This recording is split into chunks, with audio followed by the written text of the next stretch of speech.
Muito boa noite, senhoras e senhores. Cenário um pouco diferente do habitual, tá? Hoje quem está ali por trás das câmeras é a Alessandra, já brigou comigo porque eu dei um tapa aqui na mesa. Ela não consegue entender que isso faz parte do show. Hoje, nosso convidado, tanto o nosso cenário quanto o nosso convidado, vai ser de uma forma diferente, por conta da distância e por conta de conflito de agenda. O nosso entrevistado de hoje está em São Paulo, né, capital, e nós estamos aqui na Bahia. Portanto, o episódio de hoje não vai ter aquele tato do ser humano tão gostoso como os anteriores. Mas a qualidade vai ser a mesma e eu sou suspeito para falar porque eu conheço ele há bastante tempo. O cara é psicólogo, músico, artista. Eu vou deixar ele se apresentar, tá? Porque o convidado de hoje é muito mais do que especial. Senhoras e senhores, com vocês, Bruno. Salve! E aí, meu irmão? Beleza? Melhor agora, você? Que bom, tranquilo também. Bem, passando por bons tempos, maus tempos, mas a gente vai conseguir ir ajeitando conforme o andar da carruagem vai seguindo. Com certeza. A instabilidade da vida faz parte do processo evolutivo do ser humano, né, meu amigo? Tem que ter os altos e baixos, né? Tem um pessoal que trabalha com existencialismo fala isso, né? Não tem como a gente saber o que é o prazer se não há o desprazer e vice-versa, né? E assim com qualquer coisa da vida, né? Não necessariamente no binarismo, mas para que a gente perceba a realidade, a gente tem que ter a contraposição, né? Seja qual for, né? Com certeza. Meu irmão, eu já cheguei aqui te apresentando, falei muito bem de você, porque eu tenho que falar bem de você, porque só coisas boas eu tenho para falar da sua pessoa, mas quem sou eu para fazer a apresentação sua? Então, por favor, se apresente aí, além de psicólogo, músico, ator, diretor, o que você é mais, meu amigo? Nossa, é muito difícil isso, né? Se apresentar, geralmente a gente delega essa função para quem está apresentando o programa. É difícil isso. É como se fosse um processo terapêutico de se olhar no espelho, né?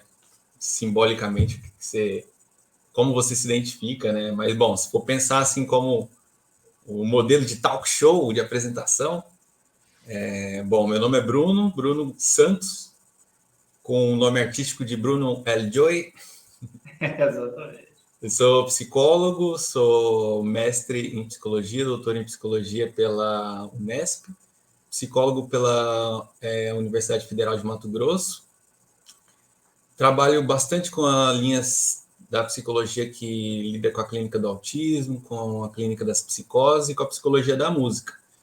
Porque também eu sou músico desde antes da minha formação acadêmica, a música já me atravessava e, enfim, a música me toca mais do que eu toco a música. Então, enfim, sigo nessas linhas hoje em dia, trabalhando com a minha formação acadêmica de pesquisador, de cientista, também com a carreira artística pela música. Então, vou seguindo com essas duas áreas que são paralelas, mas elas se entrecruzam, assim, né? Então, existem meus trabalhos de atuação clínica, de produção acadêmica, de pesquisa científica, mas também de produção musical. Tem um álbum que foi lançado em final de 2020, que se chama Sobrevivências, e também tem um filme que foi lançado agora, há 3 dias atrás, que se chama Somos, que é um filme que fala, um documentário que é sobre música e autismo. E, bom, a grosso modo, eu acho que eu diria que a minha apresentação é sem mais delongas. Só isso, né? Só isso por enquanto. Só para os telespectadores verem o nível de convidado que nós temos aqui hoje. Mas, meu irmão, você falando de música, que a música antecede toda a tua formação acadêmica, eu estava lendo, cara, sobre isso recentemente, e nós vamos aprofundar aqui sobre o autismo, sobre o teu filme, que, pô, eu assisti lá, extraordinário, extraordinário mesmo. Eu tenho 2 familiares que têm autismo, e esse assunto já me toca há bastante tempo, e assistindo o seu filme, vendo toda a didática, vendo a pesquisa, o nível de produção e o nível de conteúdo que ele entrega, primeiro eu te dou parabéns, tá? Até porque eu nunca vi um filme, tá, que retratasse com tanta maestria o quão importante é a inserção da música para essas pessoas, para todos nós, né? E quando eu estava te falando inicialmente, o que eu estava lendo, é que a música é um dos sentidos que mais demoram para o nosso cérebro desconectar da nossa realidade, porque eu estava lendo sobre os problemas que os idosos... Alzheimer. Alzheimer, isso, desculpa. A palavra fugiu aqui. E eu estava vendo um caso de um senhor que ele se esqueceu completamente da esposa, dos filhos, de absolutamente tudo. Ele era da Marinha. E a música, ele não conseguia desconectar. Então, assim, quando tocava a música, ele tinha lembranças daquelas pessoas e daquele momento. Você, como profissional da área, o quão a inserção da música na nossa vida é bom, o quão é importante, até para o tema que você trouxe no seu filme, a inserção da música, tanto nas nossas atividades, quanto no tratamento, né, psicólogo, psiquiátrico, para essas pessoas. É uma pergunta interessante, assim, necessária, sabe, Saulo? Porque geralmente a gente delega a música como um campo de lazer, né? Um campo que geralmente não vem como uma necessidade humana a priori, assim. É uma área que a gente explora quando o necessário, o básico existe, já está lá, e aí a música vem como um complemento, né? Mas é interessante porque essa perspectiva ela é muito, muito moderna, pensando a música enquanto um campo, uma área, né? Um campo da arte, né? Chamado música e tal. Mas os povos mais antigos, assim, desde o início da civilização humana, não separa a música da vida cotidiana, sabe? A música ela é parte inerente da existência, assim, né? Então, o efeito da modernidade de construir a ciência em áreas de conhecimento fez com que a música também fosse localizável dentro de um campo. Mas o efeito dela existe no nosso dia a dia, assim, né? Porque a música ela acessa um ponto do psiquismo humano que tem a ver com a memória afetiva, sabe? Que está antes da linguagem. Então, por isso, quando você fala do caso do Alzheimer, por exemplo, é muito interessante, porque o Alzheimer, quando ele começa a ficar em um estágio mais avançado, o comprometimento principal dessa enfermidade é o apagamento da linguagem na psique humana, né? Então, o sujeito que está acometido pelo Alzheimer em estágio avançado, ele vai perdendo a linguagem, ele vai esquecendo as palavras, ele vai esquecendo as imagens, os sons, né? Tudo isso que é ligado àquilo que é da articulação de linguagem desse sujeito que define o que é a realidade.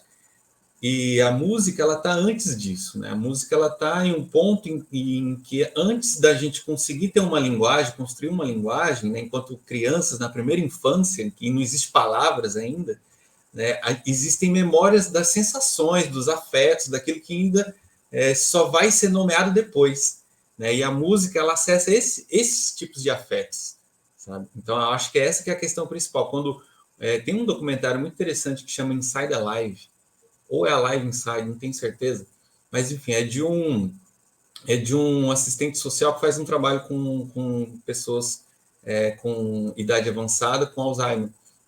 E aí ele faz isso, ele faz um estudo de caso de cada paciente e coloca num fone de ouvido as músicas que essas pessoas ouviam quando eram mais jovens e tal. E aí o efeito é imediato, cara. É muito interessante você ver assim, um senhorzinho que está em completo estágio de embotamento afetivo, não fala, não olha mais no olho, fica só em movimento repetitivo, completamente fechado, em si mesmado. E aí quando põe o fone de ouvido com as músicas, ele começa a se soltar, abre o corpo, até a postura muda, sabe?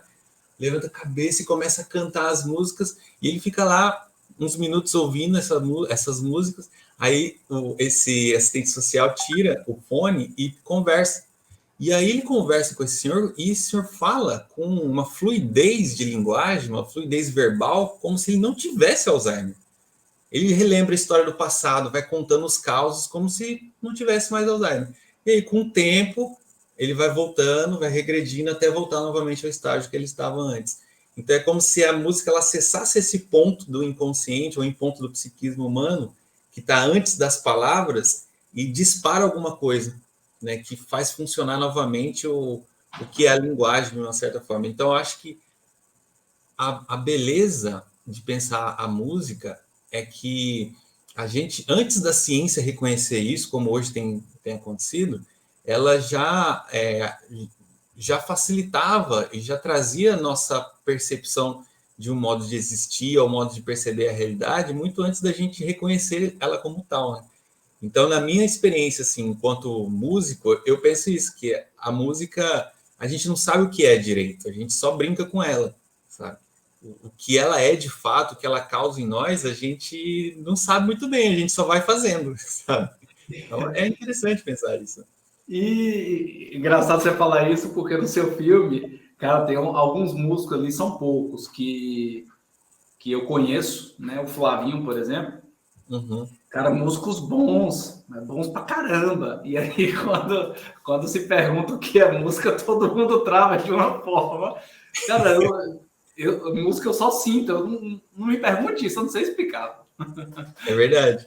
E o começo do documentário, essa é a primeira pergunta, né? O que é música? E aí ninguém sabe responder direito, todo mundo trabalha com música a vida inteira e não sabe dizer o que é música, né? Não sabe dizer que é aquilo que a pessoa trabalha, né? Ou vive, né? Porque é isso, né? Não está no âmbito das palavras, está no âmbito do sentir, né? Então é difícil racionalizar isso e dizer música é isso, né? A gente pode dizer lá na ciência, né? A música é uma organização de sons aleatórios, sei lá. Mas não é por aí, né? Se for pensar a experiência humana em relação à musicalidade, é difícil, não é dizível, né? É só sentível, assim, né? Sensível. Né? É sensível, acho que essa é a palavra. Tanto que quando eles respondem primeiro através da linguagem corporal, né? Sim. Assim, o que é muito bacana isso, muito bacana. Sim. Mesmo.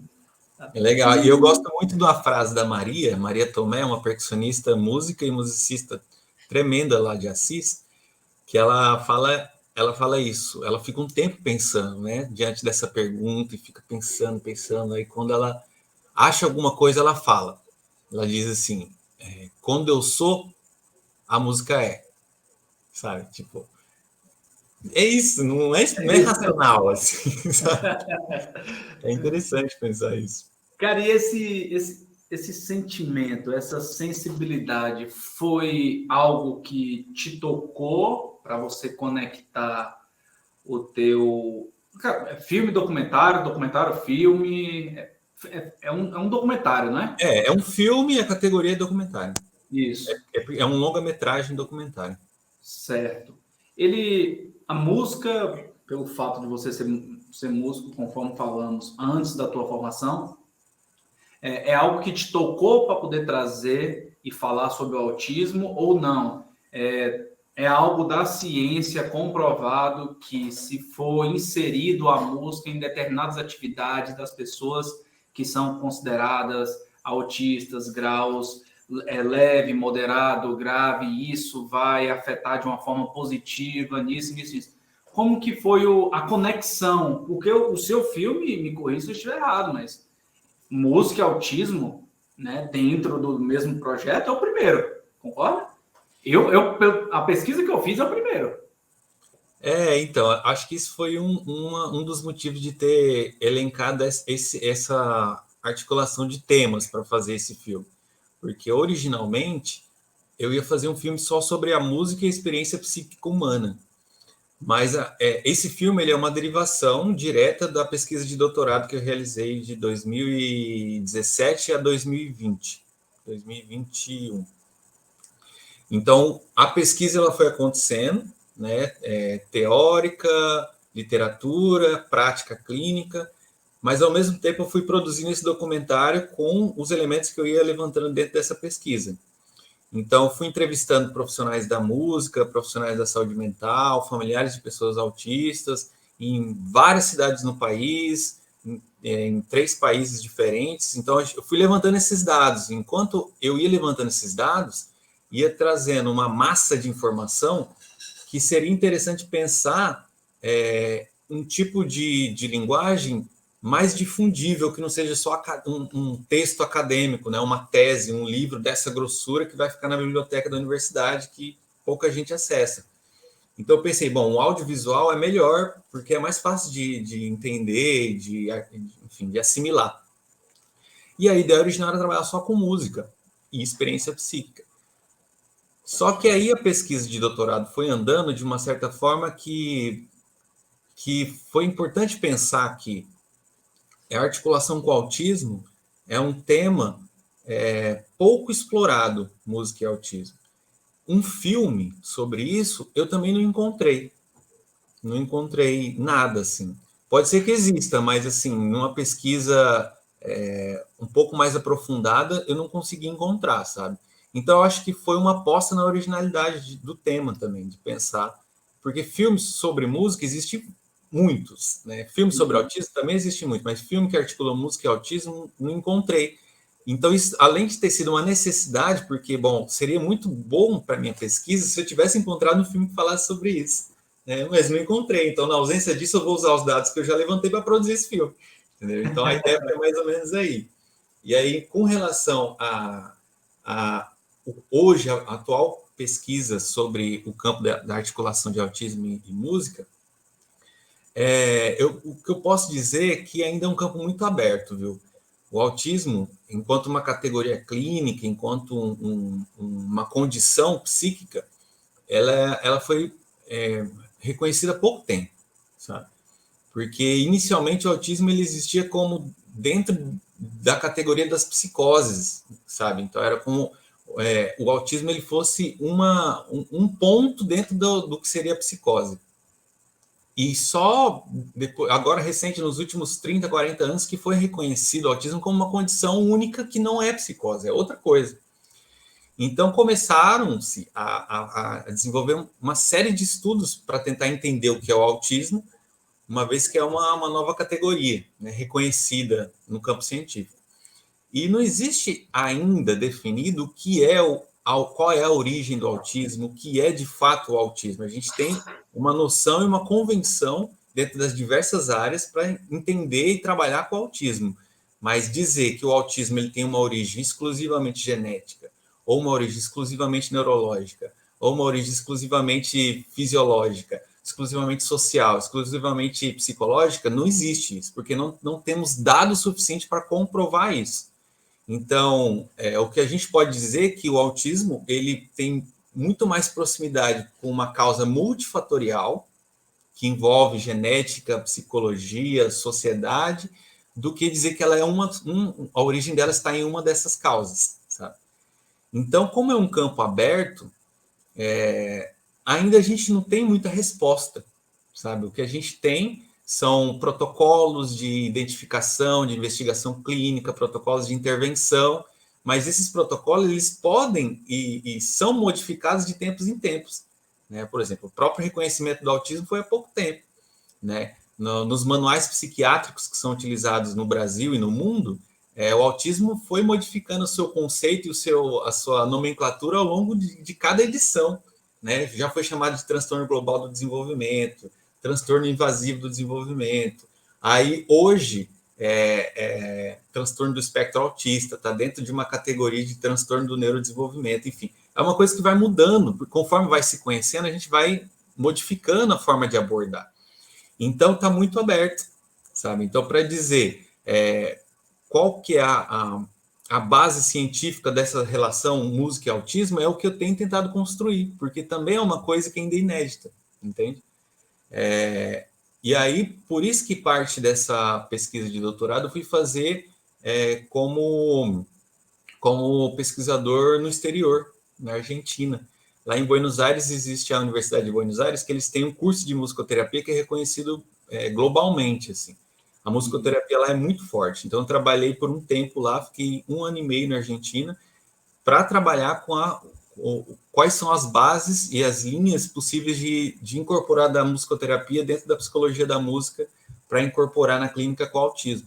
Então, a conclusão, o resultado que eu consegui ter na pesquisa de doutorado, e que é possível também ver assim, os fragmentos no filme, é que a música ela possibilita uma articulação de comunicação muito forte com o autismo, principalmente as pessoas que não usam a palavra, que não falam, principalmente os autismos mais severos, em que as pessoas não olham no olho, não se comunicam, enfim.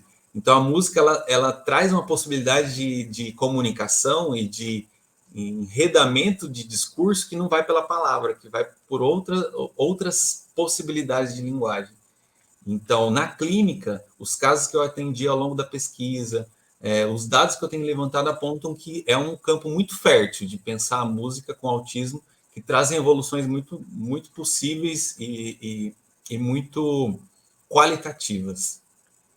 E como que está sendo feito exatamente isso, meu irmão? Assim, os pais e as mães que estão nos ouvindo, que têm filhos diagnosticados com autismo, como que está sendo essa inserção da música? O que eles passam a desenvolver, os pais, e o acompanhamento que faz isso?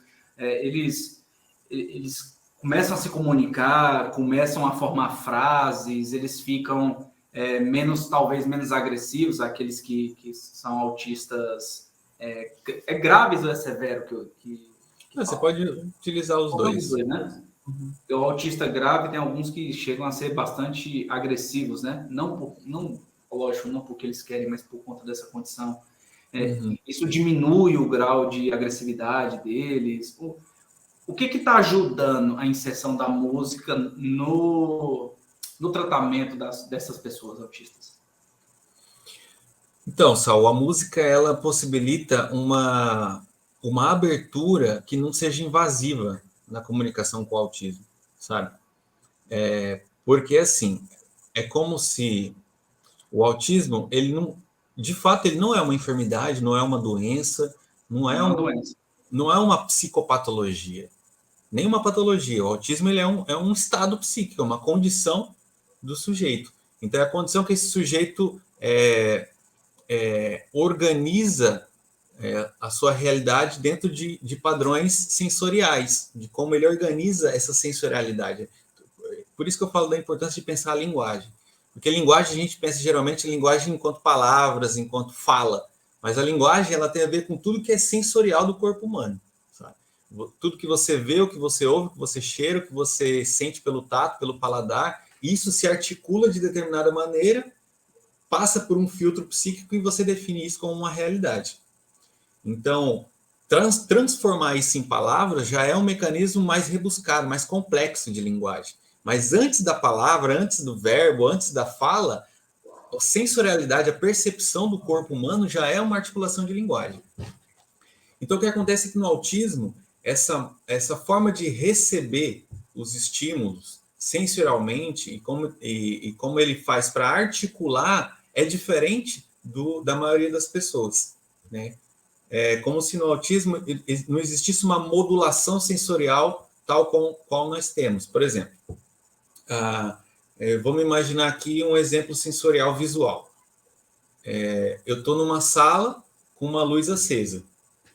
Se eu desligo essa luz, o efeito imediato fisiológico, adaptativo, vai ser a minha pupila dilatar, porque tem menos luz estimulando a minha pupila. Então, ela dilata e abre mais. Se eu acendo a luz de novo, ela vai diminuir. Né? Existe esse mecanismo de compensação sensorial de acordo com o estímulo. Isso é uma modulação. Né? A mesma coisa que eu posso dizer com a audição. Né? Se eu tenho baixo estímulo sonoro, é como se eu tivesse a pupila auditiva, entre aspas, aberta. Então, eu fico mais sensível aos sons, eu consigo ouvir algumas partes do meu corpo que eu não ouviria comumente. E tal. Isso com todo o aparato sensorial humano. Né? Então, de acordo com a estimulação, meu corpo vai modulando essa recepção de estímulo. É como se no autismo essa modulação não acontecesse dessa forma. Então, pode ser que um estímulo muito pequeno pode ser saturador, pode ser invasivo. E um estímulo muito grande pode não surtir muito efeito, entende? Então, é como se não houvesse esse mecanismo de compensação. Então, sensorialmente, por isso que é comum existir a correlação de pensar autismo com hipersensorialidade, né? Que eu prefiro não chamar um autista, um sujeito autista, de um sujeito hipersensorial, porque quando a gente fala hipersensorial, a gente está trazendo a um campo que é só fisiológico, sabe? É como se é causa e efeito. Mas não é só fisiológico, também é psicológico, também é psíquico, sabe? Por exemplo, se eu estou numa sala com silêncio absoluto, né? Uma sala com um silêncio muito grande, eu não vou dizer silêncio absoluto porque não existe, né? Mas um silêncio muito grande, assim. E se eu gritar, vai doer o meu ouvido, né? Porque é como se o meu organismo já tivesse meu mecanismo auditivo, meu aparato auditivo tivesse acostumado com aquele silêncio. Se eu grito de repente, me vai doer, me vai dar uma dor de cabeça, me vai dar uma atordoada. Só que se eu der esse mesmo grito numa torcida do Flamengo, do Maracanã, não vai doer, entende? Então a dor, ela não é só fisiológica, então ela também é modulada psicologicamente. Então, o mesmo estímulo em dois ambientes diferentes, um gerador, outro não gerador. Então, quer dizer, a dor não é só fisiológica, ela é uma relação da fisiologia, do sensorial, com a metabolização psíquica desses estímulos, entende? Entendi. Então, nesse sentido, é por isso que eu não costumo chamar a condição autística de hipersensorialidade, porque não está só no fisiológico, tá? Então, também como ele modula psiquicamente esses estímulos, né? Então, se o sujeito autista ele está em um outro modo de modulação, por isso que é comum, às vezes, um barulhinho de uma agulha caindo no chão atordoar esse sujeito como se tivesse explodido uma bomba atômica, assim, sabe? Então, o trabalho vai por aí, porque aí o campo da música ele vai trazer elementos que podem trabalhar com estimulações que não sejam invasivas. Por exemplo, eu não preciso ter um contato direto com o sujeito autista, eu não preciso estar olhando no olho dele, falando com ele, esperando que ele responda. Eu posso estar lá no canto da sala, tocando um violão, fazendo sons, e ele pode estar do outro lado da sala, ouvindo esses sons, e posso estar musicalizando os movimentos que ele está criando num brincar, né? Imagina uma criança que está brincando com um carrinho. O carrinho fica indo e voltando, indo e voltando, indo e voltando. Então eu pego o violão, atento a esse movimento, faz...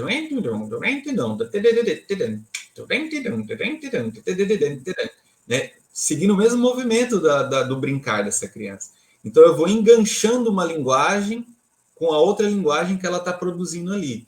Então essa sincronização de linguagem vai trazendo um tipo de estimulação que abre um leque de possibilidades. Então isso aumenta o repertório de linguagem dessa criança e ela vai construindo novos canais de comunicação. E aí, quem sabe, a evolução dessa construção de canais de comunicação chegue até a palavra, entendeu? A palavra é um tipo de linguagem, né? Não é o que a gente mais prioriza, mais dá valor, né? Mas é um só, dentre tantos outros possíveis, sabe? Então, é por aí o caminho de trabalhar a musicalidade com a produção de linguagem que o sujeito já tem, mesmo que não seja palavra. Entendi, meu irmão. Perfeito. Porque assim, é como se.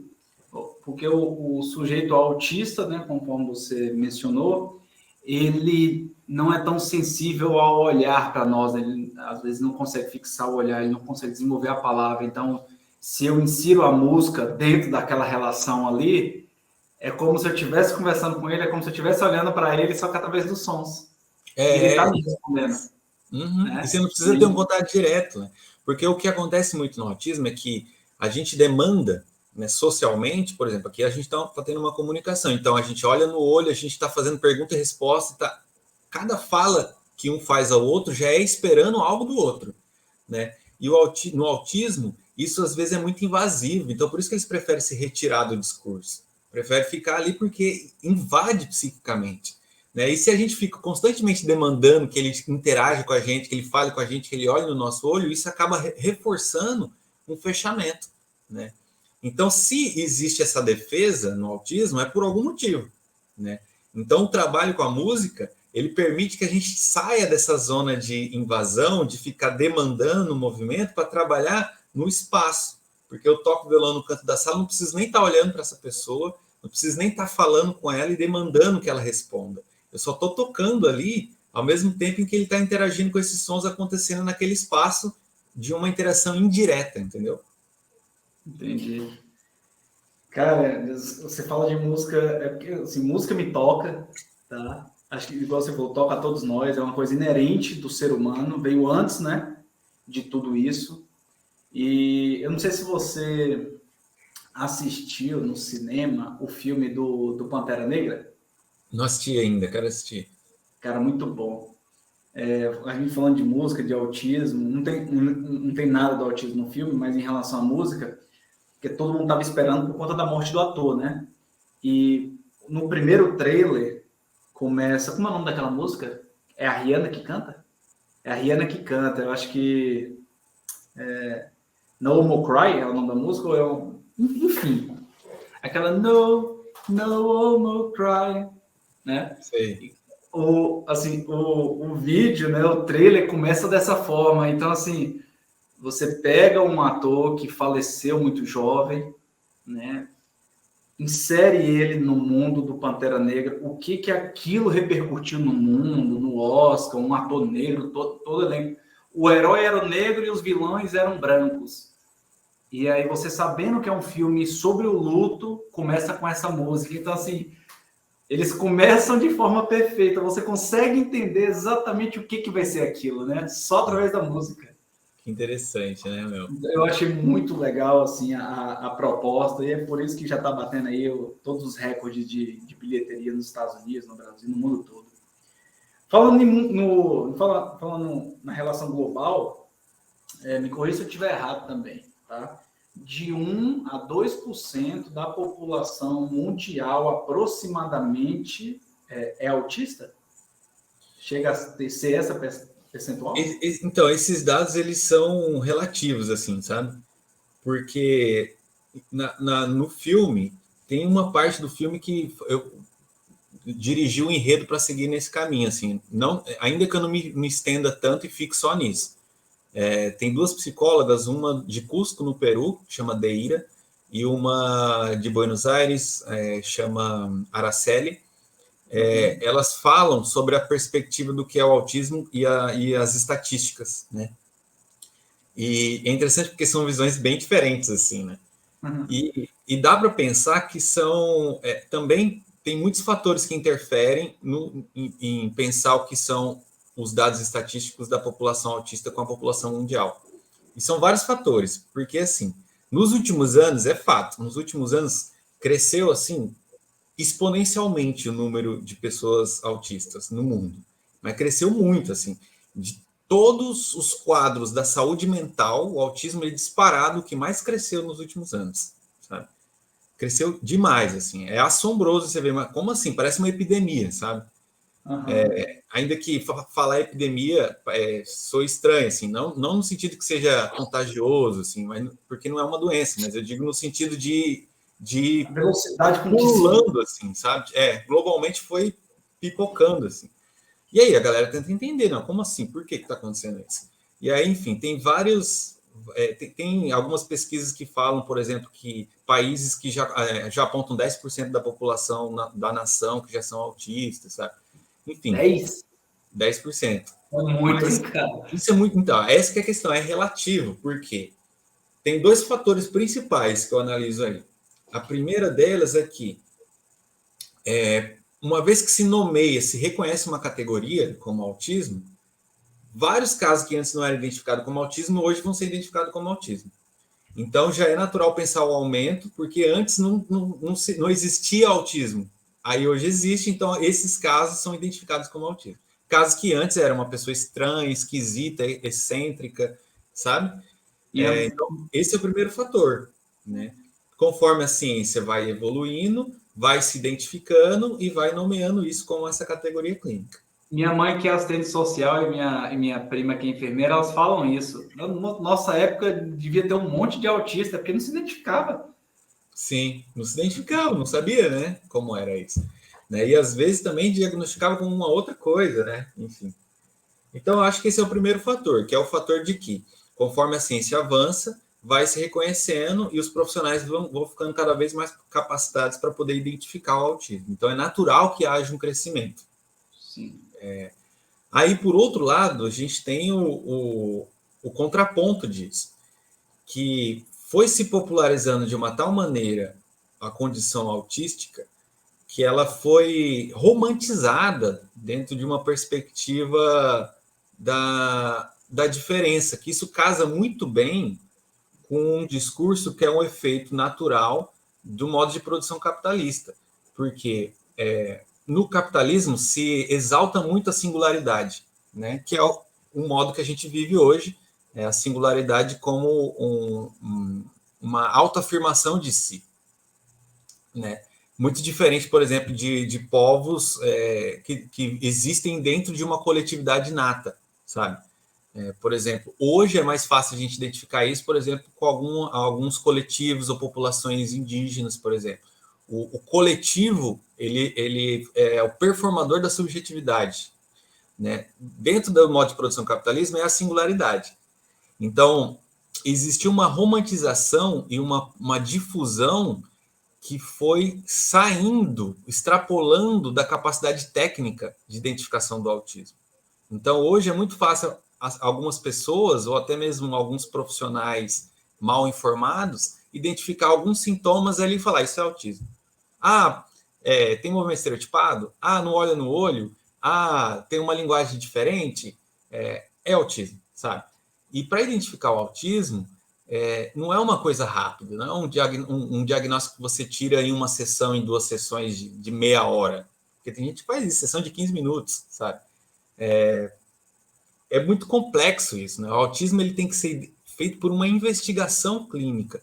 São uma série de atendimentos, você vai acompanhando, vai vendo o modo de produção de discurso desse sujeito, vai vendo o modo de produção do brincar dessa criança, você vai acompanhando, faz uma análise do histórico dessa criança, ou desse adulto, desse jovem, vai levantando dados a partir de uma investigação que é de médio a longo prazo, entende?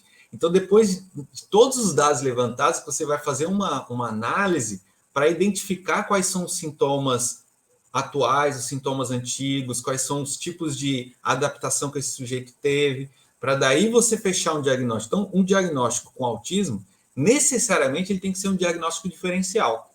Né? O que diferencia um diagnóstico diferencial é que o diferencial ele vai trabalhando por investigação e exclusão de outros diagnósticos que têm sintomas em comum, sabe? Porque tem muito sintoma no autismo que é muito parecido com sintoma de TDAH, com sintoma de alguns estados de ansiedade, com o mutismo seletivo, sabe? Então, você só identificar os sintomas ali e falar isso é autismo, ou é desatenção, ou é má fé, porque também tem gente que vende curso para identificar autismo assim, sabe?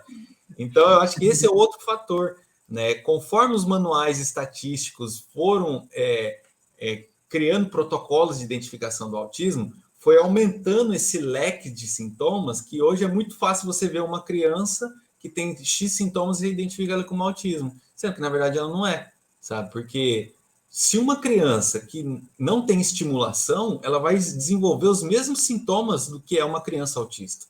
Mas foi por falta de estimulação, não porque ela é autista, entendeu?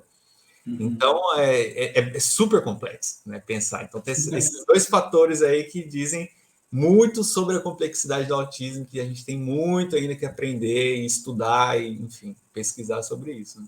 Cara, você falando sobre isso, eu comecei a me identificar aqui, porque a sua área de atuação é muito interessante e desde quando eu li a sua pesquisa, né, eu me interessei muito sobre isso. Eu tenho feito a leitura de vários livros, acompanhado vários profissionais, além de você, e realmente, ou é desatenção ou é má fé. No meu caso, não é má fé que eu não estou diagnosticando ninguém, tá?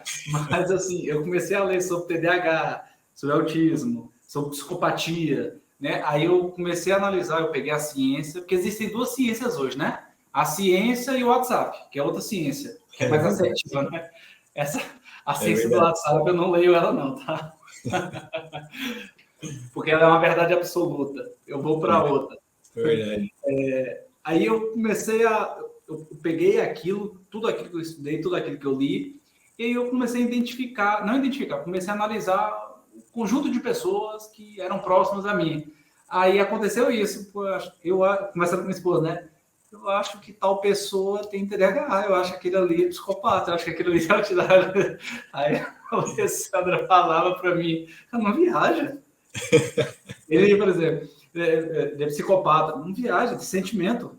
Foi verdade, o psicopata ele não tem capacidade de amar, então ele não é psicopata. Então, só que assim, eu sou só curioso da área. Imagine, igual você está falando, um profissional da área que faz isso com uma fé, né? Uhum. E você falou em médio e longo prazo, ô Bruno. Acho que eu falo muito isso sobre mercado financeiro. Tudo na vida é médio e longo prazo. Nada acontece da noite para o dia, né? Tudo, absolutamente tudo.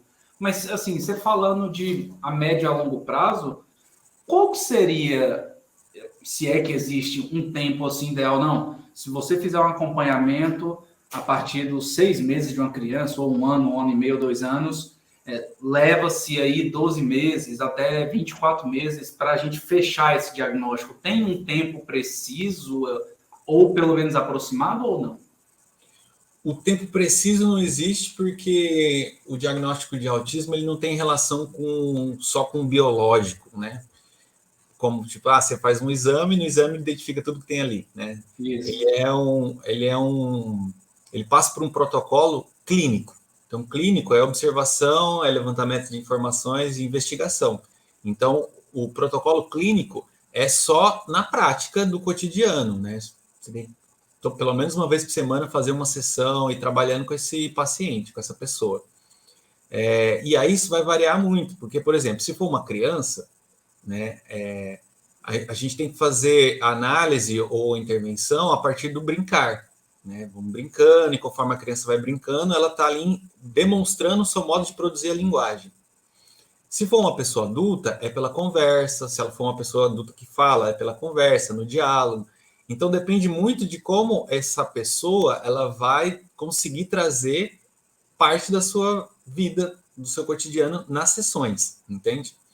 Então, assim, eu não consigo dizer um tempo médio, porque isso vai depender muito de cada pessoa que vai passar por essa linha de investigação. Mas, por exemplo, eu consigo pensar um prazo mínimo, sabe? Um prazo mínimo. Eu pessoalmente, dentro da minha atuação profissional, eu trabalho com um mínimo de 6 sessões. Um mínimo. 6 sessões de uma hora, 1h30 até 2 horas. Pelo menos uma vez por semana.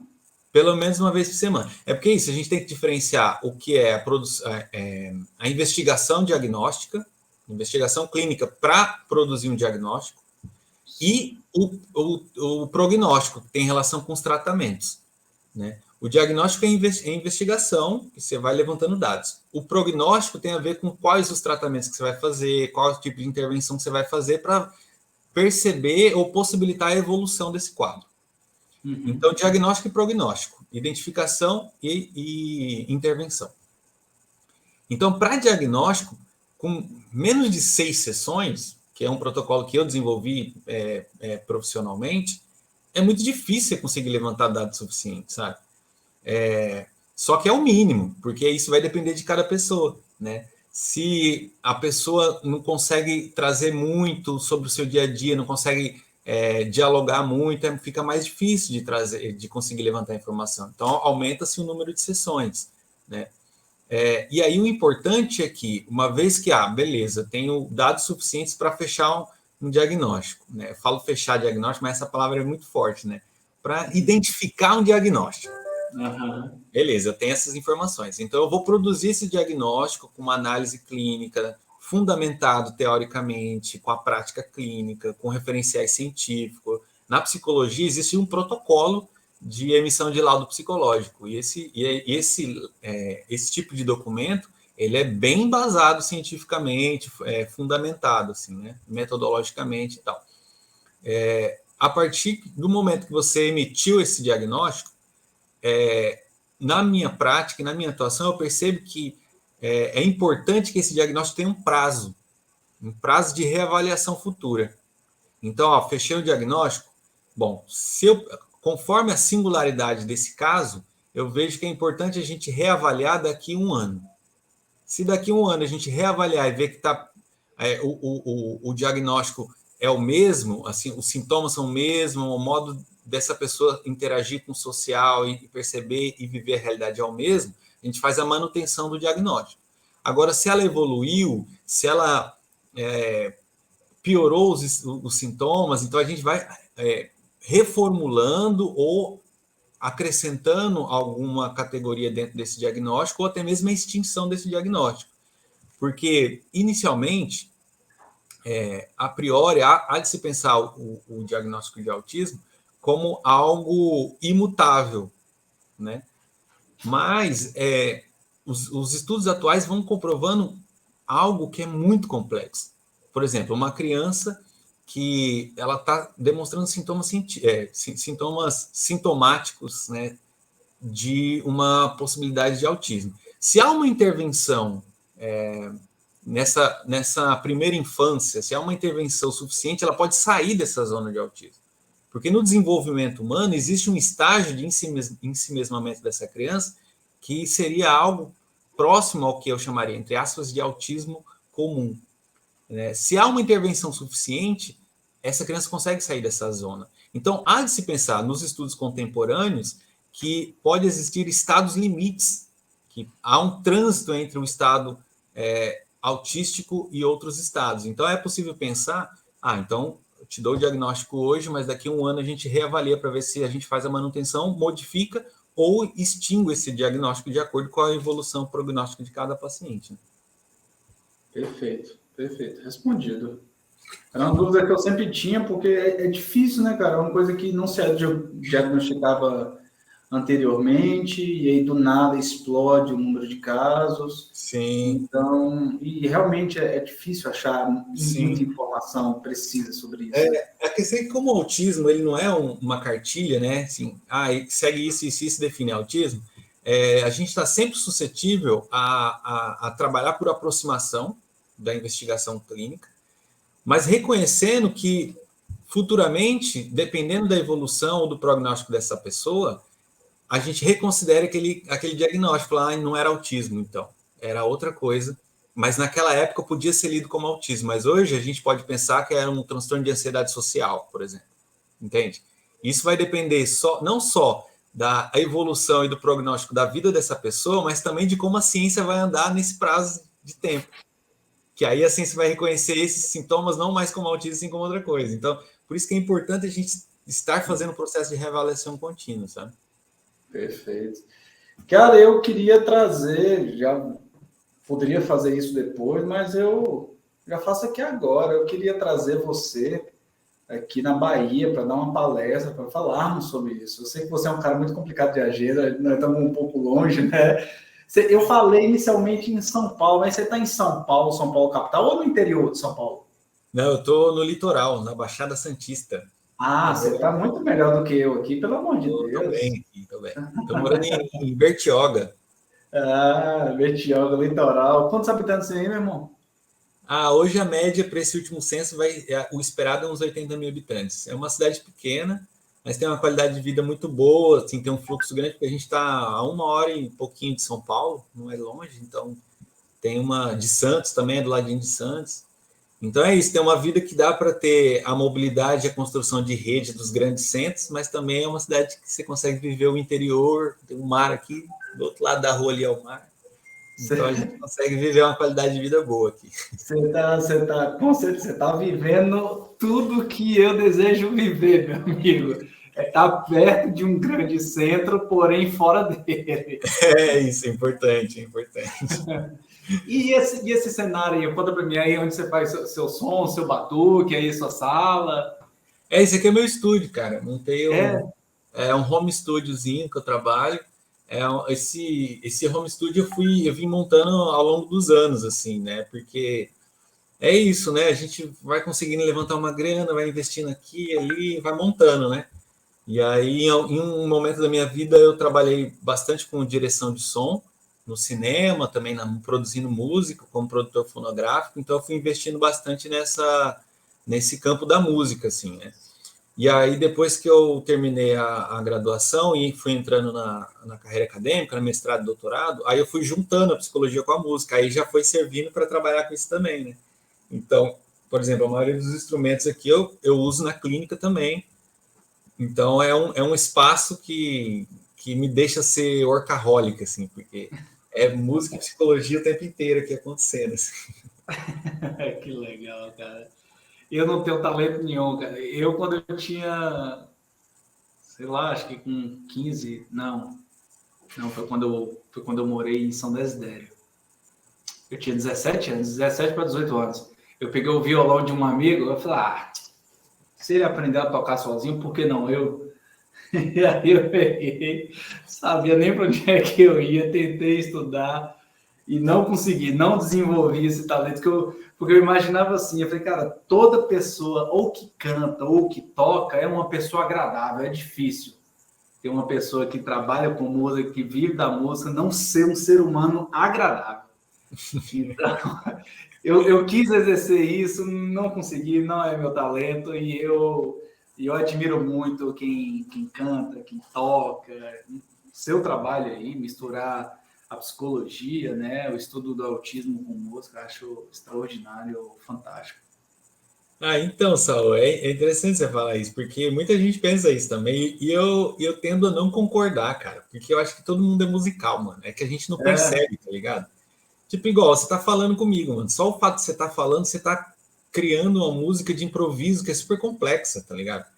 Porque a gente tende a pensar, por exemplo, quando a gente fala, a gente deixa de perceber a musicalidade dos sons que a gente está produzindo para se atentar ao sentido desses sons. Porque é isso, cada palavra que eu estou falando, cada palavra que você está falando é uma sequência de sons, né? E essa sequência de sons ela é melódica e é rítmica. Melódica porque as vogais fazem essa função. Ai, ou, né? Elas se emendam uma na outra e você dá a modulação. Ai, e as consoantes elas são rítmicas, elas marcam os cortes das vogais.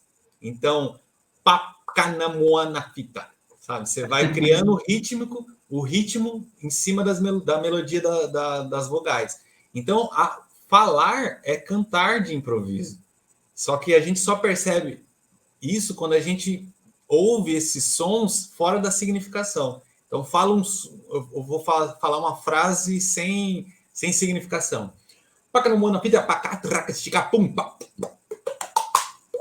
Sabe? Aí dá para perceber a musicalidade.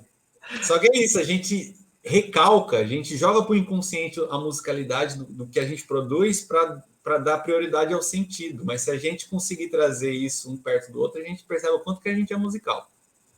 porque então eu achei que eu tinha que ser o rei da viola, ou então qualquer Não, grande cantor para poder falar em nome da música. Então não não é, precisa né? não, pô, não precisa. É porque é isso, né? Música, a gente tende a pensar a música como é uma convenção, né? Mas se a gente pensar musicalidade, todo mundo tem, sabe? Todo mundo tem ritmo, todo mundo tem melodia, todo mundo tem. Seu coração bate no ritmo, seu fluxo sanguíneo também. Você anda de um jeito, você fala de um jeito. Isso é uma marca musical sua também, né? O negócio é a gente começar a prestar atenção nisso. Cara, realmente mexe muito com o sentimento. Infelizmente, eu perdi meu avô recentemente e eu estava no Mato Grosso lá trabalhando, daí eu vim para Barreiras porque ele entrou em coma, né? E a família, né, a gente ficou ali 35 dias sem saber o que fazer, né? Essa que é a grande verdade. E nós ficamos reunidos todos juntos. Aí eu tô no Mato Grosso trabalhando, recebo a notícia de que ele teve morte cerebral. Aí eu pego um avião para vir para Bahia. Dá tudo errado no caminho, eu tenho que pegar um carro para poder chegar aqui em Barreiras. No meio do caminho, eu descubro que não, ele estava vivo, não teve morte cerebral, coisa nenhuma. E aí, cara, eu estava escutando Fixio, de Coldplay. E é aquela coisa assim, as músicas elas marcam momentos da nossa vida, né? Eu estava escutando essa música e eu comecei a chorar desesperadamente, mas não foi de tristeza, foi de felicidade. Assim, cara, ele não morreu. E eu estava escutando a música e eu repeti ela assim umas 6 vezes. Então, toda vez que eu escuto ela, eu lembro do meu avô. Todas as vezes agora. Todas as vezes que eu escuto essa música, eu me recordo dele. Eu acho que vai ser, assim, até o último dia da minha vida, quando eu escutar essa música, eu vou me recordar dele. Um momento, assim, eu vou ver ele tá vivo, sim. Sim, Né? interessante. Infelizmente, ele não está aqui como carne, né? O Criador chamou ele lá em cima e seguiu tua passagem, mas só um relato, assim, para ratificar o teu trabalho, né? A tua pesquisa, tudo que você tem feito. Meu irmão, eu não queria... Vou entrar nesse assunto, tá? Não sei se tem muito a ver. As políticas públicas em relação ao autista, é verdade que toda escola pública tem que ter uma pessoa específica para aquele aluno que já é diagnosticado com autismo? Existe verba federal suficiente para isso? Ou então não, Saul?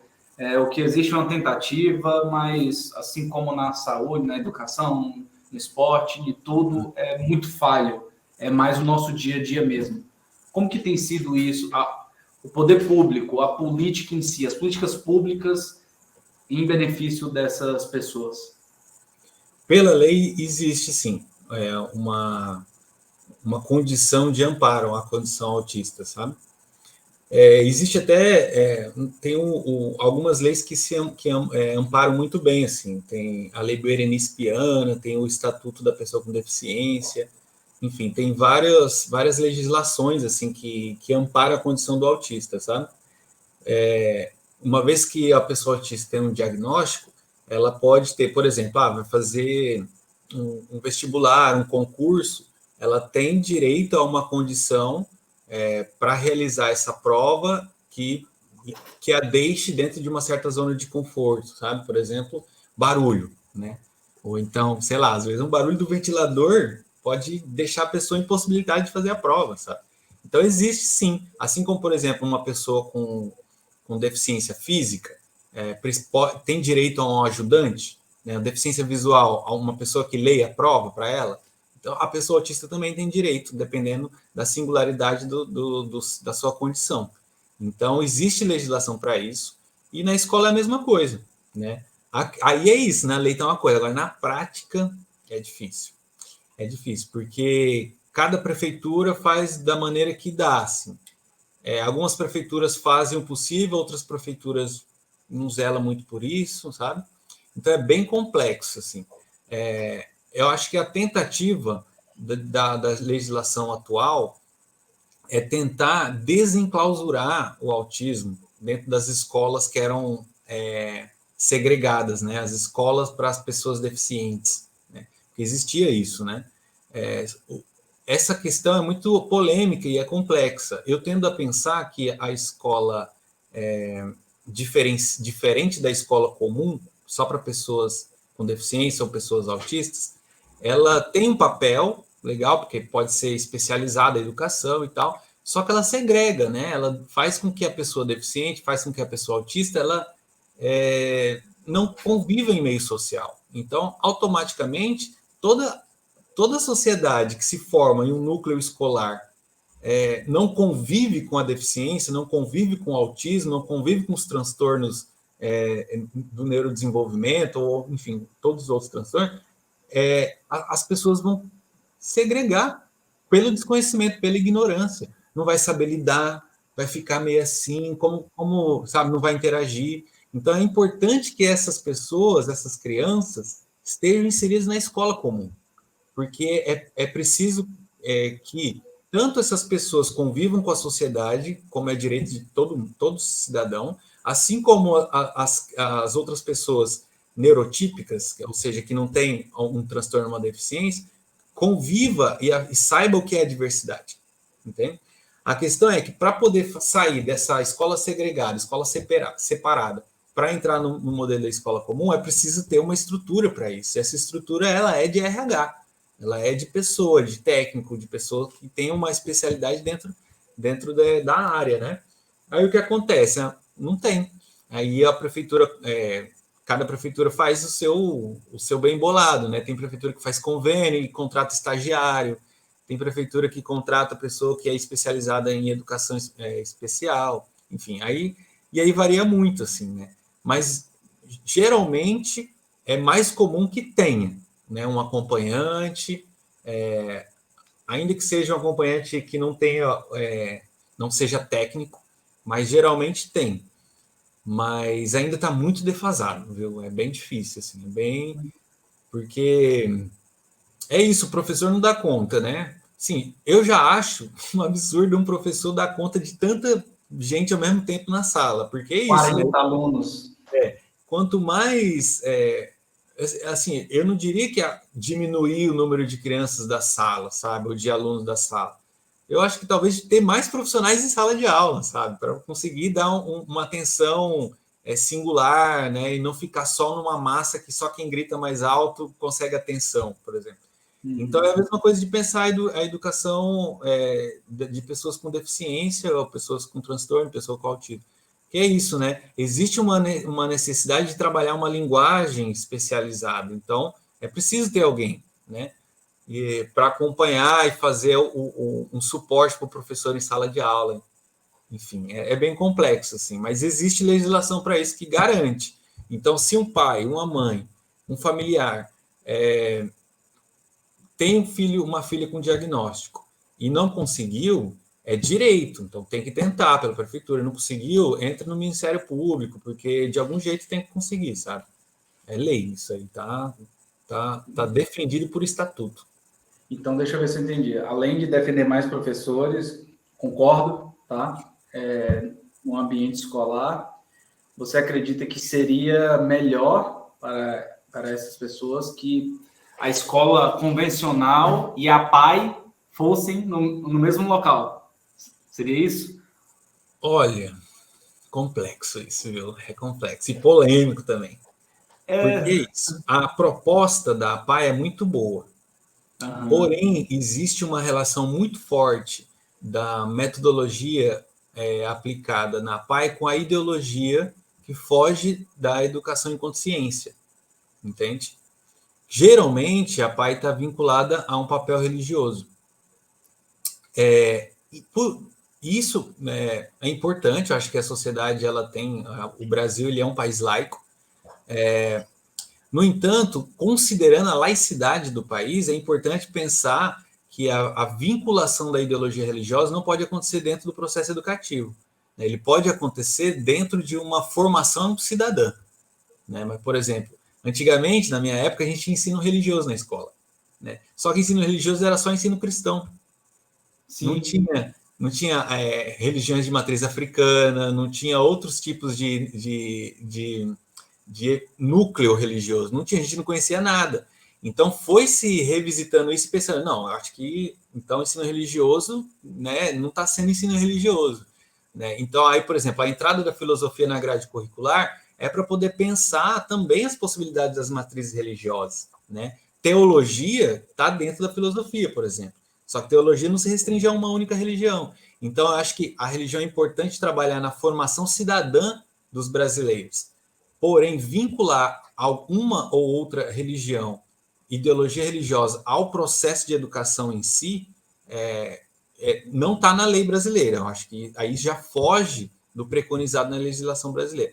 Então, eu acho que é importante pensar isso. A metodologia trabalhada na educação é importante, desde que desvinculado de um processo ideologizante. Então, por exemplo, pensar o papel de muitas instituições ou entidades como a PAI é super importante. Porém, desde que a gente esteja atento a esse papel do que é a educação e do que é a formação cidadã, de um modo geral. Então, eu acho que se for pensar em instituição escola hoje, a escola brasileira está muito defasada, ela está muito atrasada, assim, muito mesmo. Assim. Em tudo, né, meu irmão? Em tudo. E não é só a pública, não, a particular também, sabe? Que se utiliza modelos arcaicos de educação, sabe? É um modo que já começa na estrutura, sabe? A estrutura da escola é muito parecida com a estrutura do presídio, com a estrutura do hospital, que é de controle de tempo, de espaço, pé, toca o sino, sabe? É grade na janela. Quer dizer, é um negócio que foge do modelo que deveria ser libertário, sabe? De educação enquanto liberdade do pensamento. Então, é muito mais um condicionamento ou uma ortopedia mental do que uma troca de conhecimento que produz a educação. Então, eu acho que já vem daí, entendeu? A gente pensar a especificidade do autismo já é outra coisa que já vai embolando tudo e dificultando tudo, sabe? Então, eu acho que a gente tinha que pensar em quebrar esse paradigma da educação e reformular o que é a educação brasileira, para daí a gente não precisaria nem da PAI, não precisaria nem de instituições que atendem saúde mental, porque a escola já seria um modo diferente de pensar a formação cidadã, entende? É isso, a PAI precisa existir para poder cobrir uma defasagem da educação, entende? Outros tipos de escolas que são vinculadas a uma associação, por exemplo, que cria uma escola, também é para suprir uma necessidade que a educação não dá conta. Então, quer dizer, se a gente conseguisse evitar essa defasagem, a gente nem ia precisar desses modelos alternativos, entendeu? Entendi. Essa teoria da conspiração agora, para você aí. Você acha que essa defasagem da educação brasileira, você acha que isso é feito propositalmente ou porque, tudo bem, pode ser que exista casos propositais, mas um país do tamanho do Brasil, com a quantidade de gente que tem aqui, é complicado mesmo ter uma educação, pelo menos mediana. O que você acha? Eu acho que tem de tudo um pouco, assim, sabe? Eu acho que, assim, não só na educação, mas, enfim, nas políticas públicas em geral, existe um processo de... Porque é isso, né? Não tem como fugir. A gente está dentro de um modo de produção capitalista. Isso é fato. E existe um modus operandi da sociedade funcionar. Então, por exemplo, é muito comum nas políticas públicas existir o funcionalismo a partir de licitação de terceirizadas, por exemplo. Né? É uma instituição pública, mas tem um aparato terceirizado, privado, trabalhando dentro da instituição pública. Então, quando a gente pensa o modo de funcionamento do privado e o público, se isso não é muito bem gerido, isso necessariamente vai causar uma defasagem, sabe? Ou uma ineficácia do equipamento. Então, eu acho que existe também um modo de pensar a política pública dentro de um controle, de um gerimento da populacional, do acesso também, existe isso. Mas também eu acho que é uma coisa que é muito grave, assim. Quem está lá na ponta, assinando, dando a canetada, né, não precisa ser, né, no nível só nacional, é no nível municipal, sabe? Quem está lá na Secretaria de Educação, quem está lá na Prefeitura, são pessoas que têm pensamentos que não acompanham a evolução do laço social.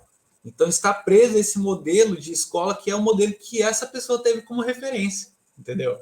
Então, tipo, é muito difícil você conseguir preconizar ou fomentar um modelo que fuja da sua experiência pessoal para tentar melhorar.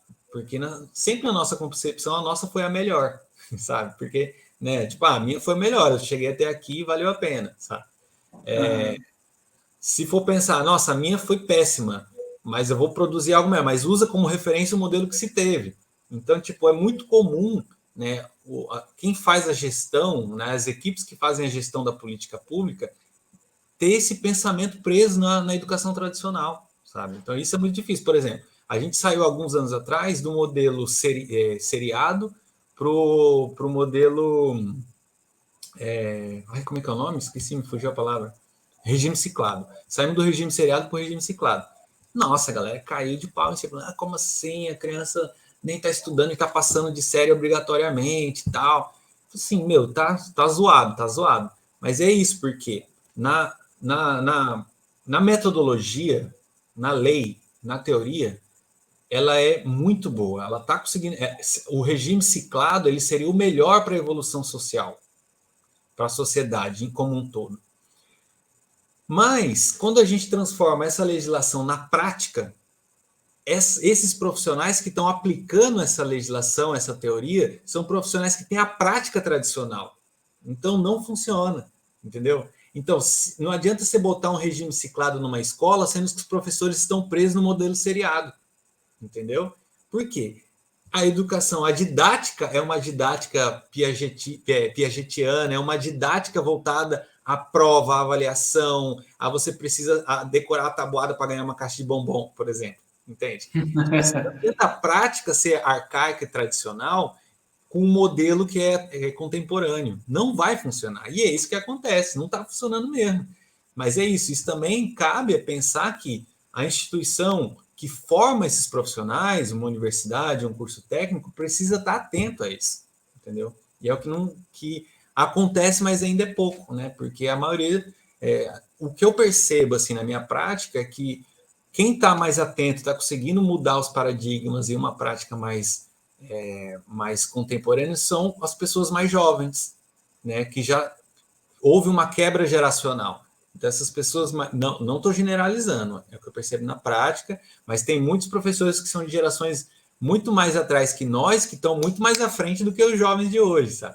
Mas é mais comum a gente pensar, porque existe uma tendência natural de as novas gerações irem assimilando as novas linguagens, né? E quem vai ficando as gerações passadas vai tendo uma certa dificuldade de assimilar as novas linguagens. Então, os professores mais jovens já têm as linguagens mais próximas dos jovens de hoje. Então, vai conseguindo criar novas didáticas, entendeu? Então, eu acho que o regime ciclado só vai funcionar daqui a 10 anos, quando tiver uma nova geração de professores, entendeu? Que já vai conseguir lidar com a linguagem tecnológica atual, entendeu? Você falou da tabuada aí, assim, decorar a tabuada para poder ganhar um chocolate, talvez aconteça na geração atual e na nossa, mas nossos pais ou decoravam a tabuada ou apanhavam, né? Palmatória antigamente. Palmatória, né? Cara, que loucura, né? Então, se fizer uma comparação, é como se fosse o modelo do SUS. O modelo do SUS é fantástico, mas a operação não funciona. E não funciona por quê? Porque as pessoas que ali estão, né, não fazem funcionar da forma correta. Sim. E isso é tanto no nível do funcionalismo público, dos servidores públicos, quanto dos usuários. Porque o que acontece? A galera, eu digo eu também, porque eu também sou usuário. Todos nós somos usuários do SUS. Em algum momento a gente usou o SUS. Toda a população brasileira em algum momento usou o SUS ou usa o SUS. Isso é importante dizer, né? É comum a gente reclamar do SUS, mas se não fosse o SUS, nem o atendimento privado funcionaria. Porque a vacinação não teria acontecido se não fosse o SUS. Exatamente, né? Até um hospital privado, ele utiliza a estrutura do SUS. Uma estrutura não só física, mas de RH também, de tecnologia, de burocracia, também usa o SUS. Então, o SUS é a base. Não existiria saúde privada se não fosse o SUS. Então, isso é a primeira coisa importante de dizer. Segundo, os usuários, nós, usuários do SUS, temos uma tendência a se relacionar com o SUS como um consumidor. Voltamos ao modo de produção capitalista. A gente é consumidor. Chega lá na fila do posto de saúde, fica lá 2 horas esperando, fica pé da vida, falando, tô aqui há 2 horas esperando, eu pago meu imposto, tinha que ser mais rápido. Isso aqui é meu direito. É meu direito, quer dizer, eu estou consumindo, eu paguei para isso, entende? Só que o SUS, a lógica do SUS não é essa. A lógica do SUS é participativa. Quer dizer, essa pessoa que está lá reclamando que paga o imposto e está demorando de ser atendido, ela nem sabe que todo mês, cada 15 dias, toda semana, tem uma reunião do Conselho Gestor da Saúde do município. E essa reunião é aberta à população, todo mundo pode ir lá e dar a sua ideia, falar, eu acho que tinha que ter isso, acho que tinha que ter 3 enfermeiros nesse posto de saúde, tá faltando médico no posto de saúde do bairro tal, vamos fazer um abaixo-assinado. Essas reuniões, elas são legítimas, elas são oficiais, e que tem representantes da população, e todo mundo pode participar para construir a saúde do município no SUS, entende? Só que ninguém ou não fica sabendo, ou nem tá nem aí para isso. Eu tenho que trabalhar, eu preciso botar comida na mesa. Eu vou lá cobrar para quê? Sabendo que eles não vão fazer, vou perder meu tempo. Tipo isso, sabe? Ou então eu não tenho tempo, mas quer dizer, você dedicar o tempo a fazer, a participar disso, você está construindo o modelo do SUS que você usa, entende? Que você usufrui. Então é muito interessante pensar isso, que o SUS a gente é comum haver reclamação porque a gente está estabelecendo uma relação que não é o propósito dela. O SUS ele é construído por nós, né? Nós não somos só pagantes, sabe? Então enfim, é super complexo, né, pensar isso assim. Então, no papel, né, na legislação, o SUS ele é tremendo. Assim. Na prática, não acontece porque tantos uma boa parte, não todos, servidores tendem a criar um engessamento de atendimento, não todos, a grande maioria não, e também os usuários tendem a ter esse pensamento mais consumista, assim. Mas ainda com todos esses empecilhos, o SUS ele é uma referência mundial. Poucos países no mundo têm algo parecido com o SUS, e todos os países que tentam ter algo como o SUS usam o SUS como referência, e todos os países que não têm algo parecido usam o SUS como um mote ou como uma utopia possível. Porque é isso, né? Qualquer país, sei lá, aqui na América do Norte, se você quebrou um braço, meu irmão, tá ferrado, velho. E não é barato, não. Chamar uma ambulância é caríssimo, sabe? Se você quebrou um dedo, se você pagar a cirurgia, cara, você tá ferrado. Tem gente que tem que hipotecar a casa para fazer um tratamento, sabe?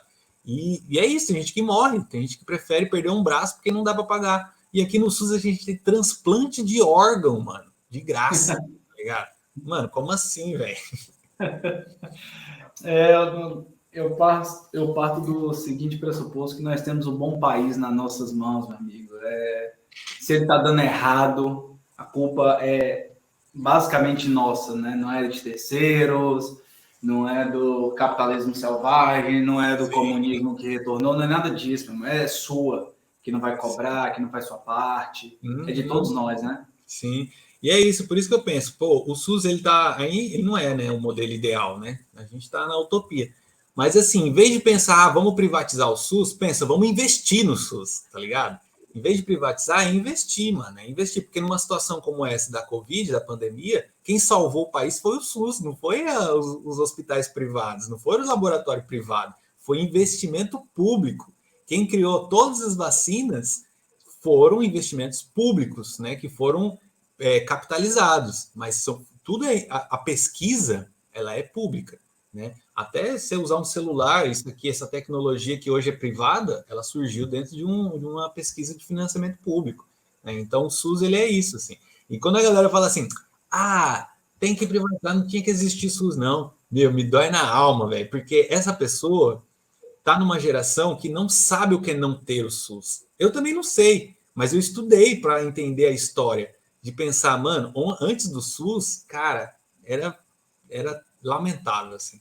Então, uma pessoa falar que era bom privatizar tudo, é porque essa pessoa não tem a mínima noção do que é não existir um sistema público de saúde, sabe?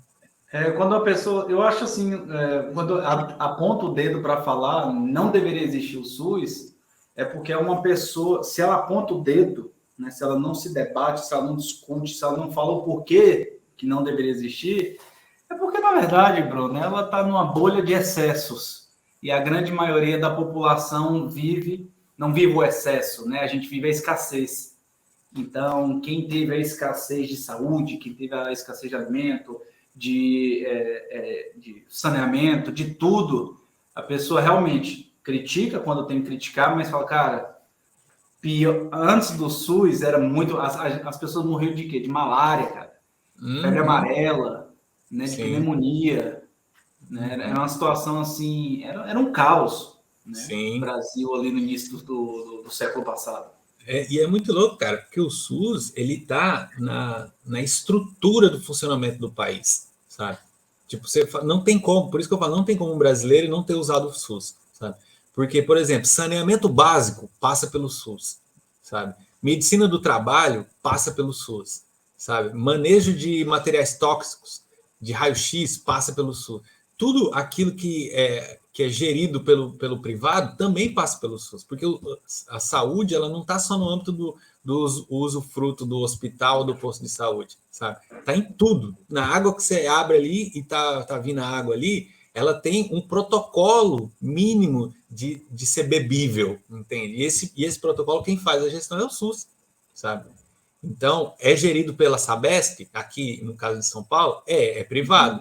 Você paga água? Paga, mas quem faz essa linha do mínimo necessário para ser possível de ser consumido pelos seres humanos é o SUS, né? Passa pelo SUS.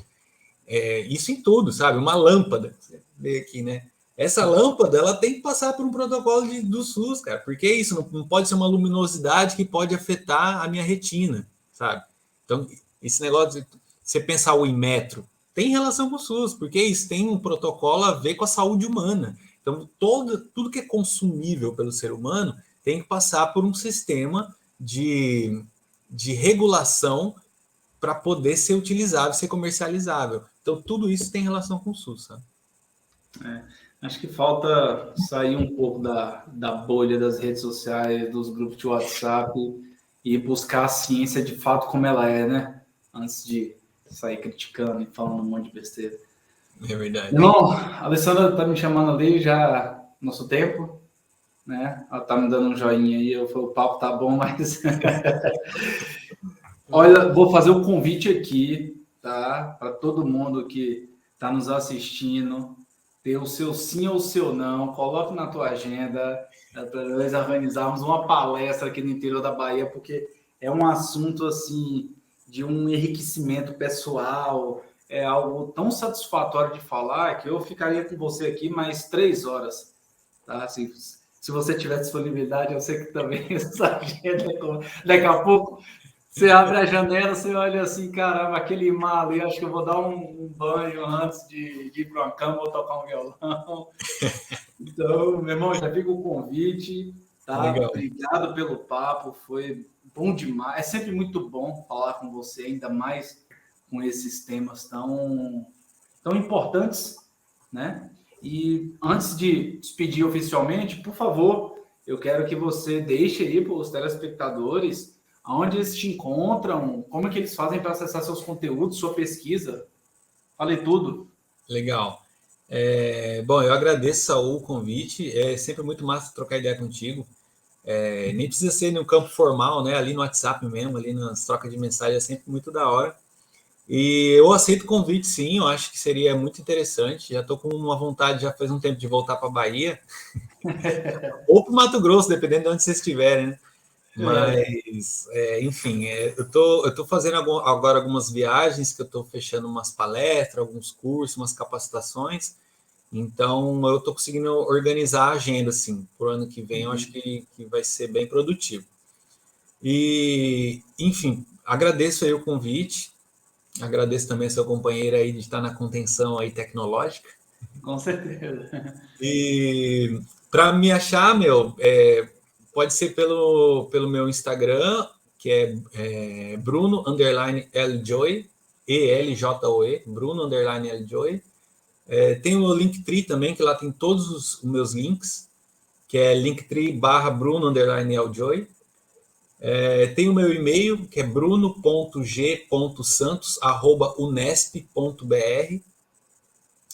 E tem meu WhatsApp também, mas dentro desses links já tem todos os contatos, então é só mandar um alô lá, que aí eu abri agenda para outros tipos de atendimento, para supervisão clínica, para diagnóstico, para palestra, para curso. Então, quem quiser, é só dar uma procuradinha lá.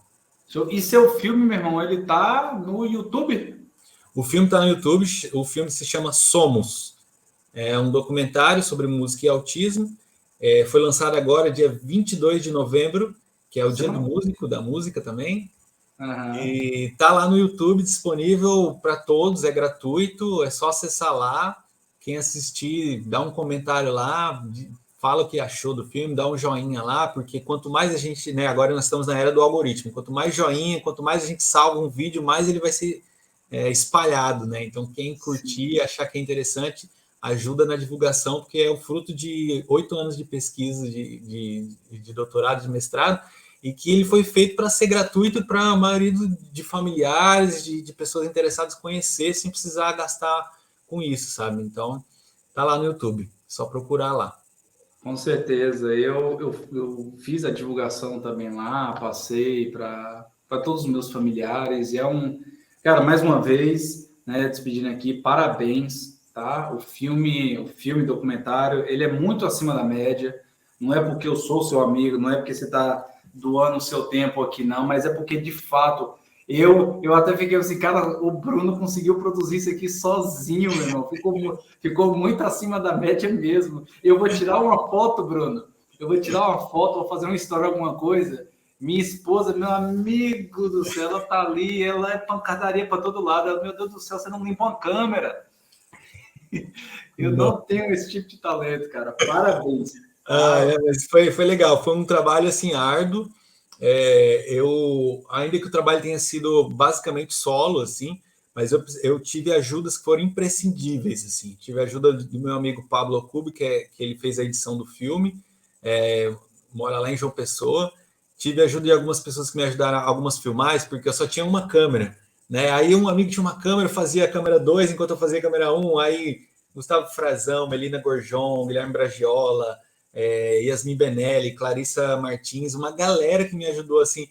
Um dia tal fulano podia ir, outro dia fulano podia ir. Então a gente meio que fazia esse coletivo assim, ainda que tenha sido um trabalho solitário, se não fosse esses coletivos também esse filme não teria saído. Então tenho só que agradecer, que o resultado eu estou bem feliz também com ele. Cara, a individualidade é só quando a gente vem ao mundo e quando a gente parte dele, né? Porque todo o resto é coletivo, não tem jeito. É verdade, é verdade. Meu irmão, obrigado, foi um prazer, tá? Foi muito top, foi muito massa, muito enriquecedor.